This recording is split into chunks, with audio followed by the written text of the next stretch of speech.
Сайн байцгаана уу? NRCC судалгааны семинарын ээлж дугаар 5 сарын 29-ний Пүрэв гарагийн 6 зохиолно. За манай энэ удаагийн семинарт Унгар улсын Будапешт хотын Тарки нийгмийн судалгааны хүрээлэнгийн судлаач доктор Бямсрун оролцож байна. За тэгээд Бямсрун бидэнд 29-ний орой Төв ба Зүүн Европын сонгосон орнуудын цалингийн тэгш бус байдлын өөрчлөлтийн ялгаа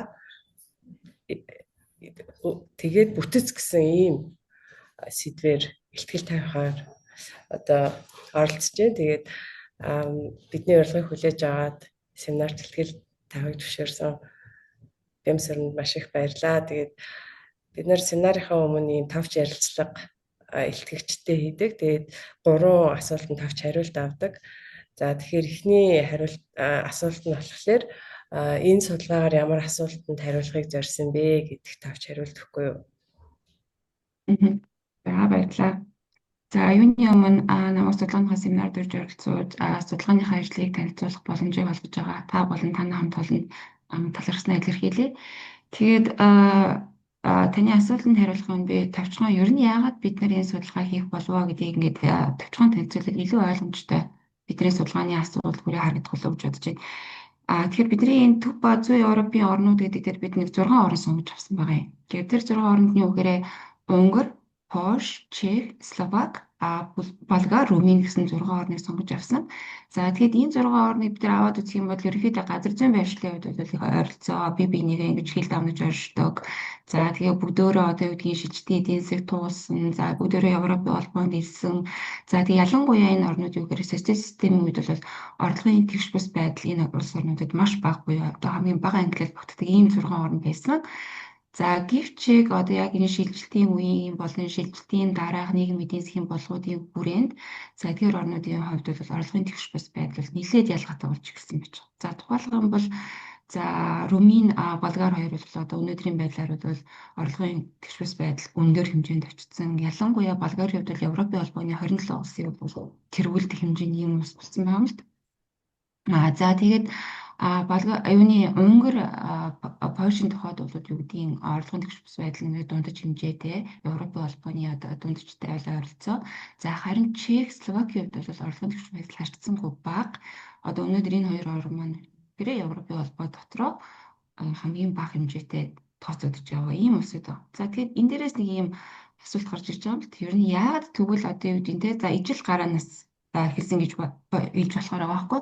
Ижил гараанаас хэлсэн энэ 6 орн яагаад өнөөдөр ийм ялгаатай орлогын тэгш бус байдлын дайварж болчихвоо гэж өөрчлөгдөжвөө гэдэг ийм асуулт гарч ирж байгаа. За тэгэхээр энэ бол ерөнхийдөө бидний судалгааны малган асуулт гэж хэлж болно.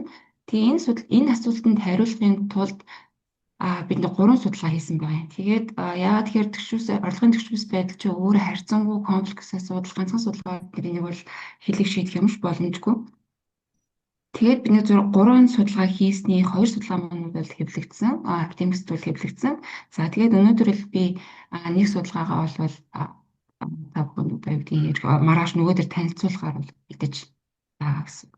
За тэгээд энэ судалгааны хүрээнд бол бид нэр зөвхөн одоо орлогын тэгш бус байлчин дотроо одоо юу гэдгийг цалингийн өрхийн орлогын тэргээд олон өмнөөс бүрдэж байгаа.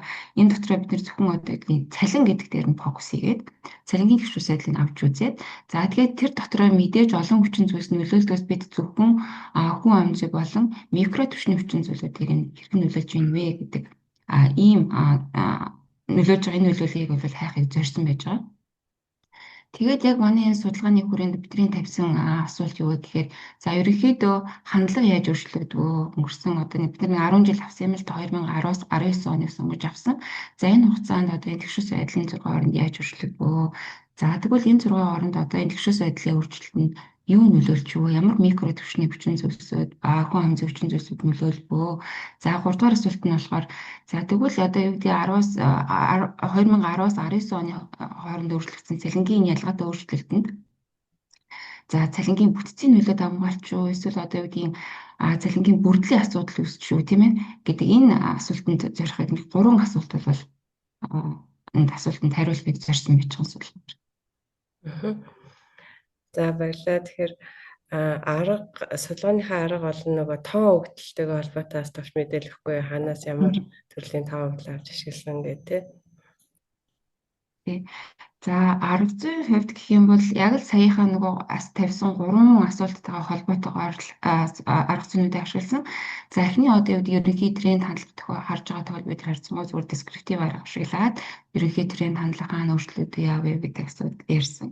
За гэдгийг таарсан. За хоёрдугаар аргын тухайд хоёрдугаар нь яг нөгөө хүчин зүйлийн нөлөөг нь ярьж байгаа учраас бид нөгөө Recentered Influence Function Regression гэдэг реф регресс гэдэгтэй одоо монголоор яг юу гэж орчуулт юм бол тэр аргыг бол ашигласан. За яагаад вэ гэхээр бид нэр орлогын төвч бус байдлыг тооцохдоо зөвхөн одоо Gini индексийг ашиглахаас гадна тий одоо үгийн цалингийн тархалтын ялгаатай хэсгүүдийг бол авч үзсэн байж байгаа. Үгүй 90-10-ийн харьцаа, 90-50 харьцаа ч гэдэг юм уу тий ингээд 3 ялгаатай цалингийн зөрүүнүүдийг авсан. За тэгээд Gini индексийг авсан учраас бид нэр реф регрессийн функцийг бол регрессийн аргыг бол ашигласан. За дараагийн тэр өөрчлөлтийг тооцохдоо бид нар болохоор тэр нөгөө Oaxaca Blinder-ийн өргөтгсөн арга одоо Perpetual бол 2018 онд л энэ аргыг өргөтгөж яг энэ цалингийн тархалтын ялгаатай хэсгүүд дээр үнэлэх боломж олгосон нэг юм арга зүй байгаа. Тэгэхээр энэ аргыг бол ашиглаж хийсэн байгаа. За өгдлийн тухайд гэвэл бид Европын холбооны EU Silk гэж ярьд юм да. За үгийг нь харах юм бол Европын холбооны income living condition гэдэг тийм энэ датаг бол ашигласан байгаа. За энэ бол нэлээд өргөн хүрээний Европын холбооноос бодлогын маш олон ядуурал, орлого тийм сайн сайхан байдлыг бол хэмжихэд үзүүлэлт олгодог, референс болгож ашигладаг гол дата, микро дата байдаг. За энэ датаг бол бид нар авч ашигласан. Тэгэхээр энэ дата нь өөрөө бас тийм нөгөө нууцлалтай дата, тодорхой директ контракттай, тодорхой нөхцөлд бол ашигладаг тийм датаг бол авч ашигласан. За нийтдээ манай судалгаанд ингээд харахаар ер нь 6 орн дээрээс нь 10 жилгээд харахаар бид нэг 400 баг 5-6 мянган хүний дата дээр байгаа. За тэгэхээр нэлээ баялаг тоон өгдөл дээр сонирхолтой судалгаа хийсэн юм шиг байна. Үр дүнгээсээ тавч танилцуулахгүй юу?